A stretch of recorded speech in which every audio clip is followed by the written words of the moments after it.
Kamu udah sering ikut ini nggak sih, Kak? Kan biasanya kalau masih kecil kan suka ngikut-ngikut, disuruh ikut untuk lomba-lomba gitu. Ikut-ikutan lomba juga nggak? Aku tuh pernah ikutan lomba gitu waktu aku TK sama aku SD gitu kayak acara di mall. Tapi karena aku ngeliat pesaing-pesaing aku tuh alatnya lebih bagus gitu kayak pensil warnanya lebih lengkap, krayonnya lebih lengkap, terus kayak punya aku gitu doang. Dan aku nggak menang, jadi aku ngerasa kayak, aduh udah deh nggak mau kompetitif sama orang lain, gambar buat sendiri aja gitu. Gitu. Jadi akhirnya aku nggak lomba-lombaan. Jadi Hmm. dia gitu paling kayak acara di sekolah terus kayak ada lomba gambar aku ikutan, terus kayak sempat menang sekali gitu. Karena pesertanya juga dikit sih sebenarnya itu.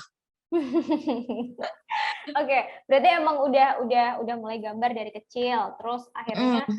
kenapa memilih untuk fokus ke gambar?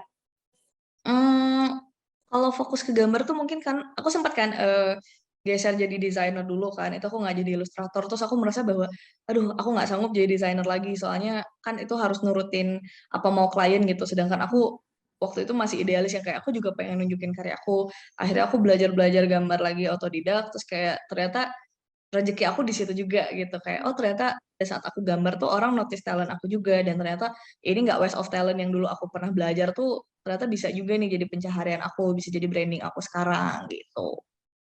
Terus kan udah sempat ngerasain jadi desainer ya?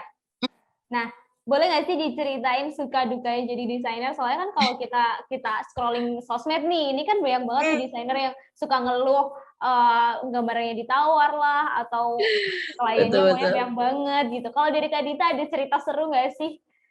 Kalau dari aku mungkin lebih ke kayak gini. Jadi dulu itu kan commission aku murah banget kan untuk desain itu kayak cuma satu desain 50 sampai 75 ribu dan itu ditawar orang dan itu bayarnya lama gitu. Terus aku Hmm. harus ngerjain revisi lagi.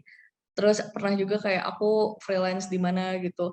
Itu desain aku beneran dibayar murah, terus aku diminta revisian berkali-kali gitu. Itu perusahaan yang lumayan gede juga gitu. Dan itu aku ngerasa kayak aduh capek banget jadi desainer nggak sanggup pernah aku kerja freelance gitu sambil kuliah itu satu hari aku harus minimal bikin 5 desain baju gitu sedangkan aku harus kayak satu desain aja udah susah gitu ini aku harus bikin 5 berarti aku harus bikin 5 kali 21 aku harus bikin kurang lebih 100 gambar sebulan jadi kayak lu mau sampai kapan gitu tapi gajinya Hmm. tuh nggak sesuai akhirnya kayak udah deh nggak mau kayak gini lagi jadi udah buat aku ya lack of appreciation gitu nggak enak ya terus kadang kurang eksplorasi karena kan udah ada brief dari klien kan harus ABCD gitu jadi aku ngerasa kayak kan jadi terhambat ya gitu terus kayak yang ketiga tuh kayak paymentnya kurang begitu menyenangkan jadi kayak udah capek stres bete gitu tapi nggak dapet yang sesuai gitu akhirnya kayak udah deh nggak mau kayak gitu lagi gitu Hmm. terus akhirnya nyoba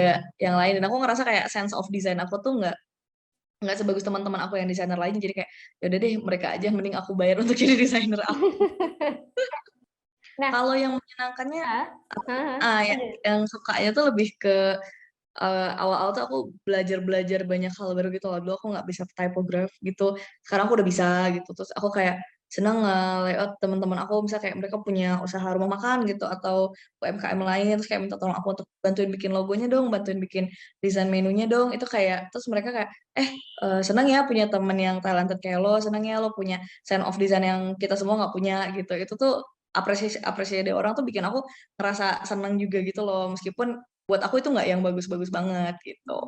ah. Terima kasih sudah nonton. Jangan lupa like, subscribe, dan share ya.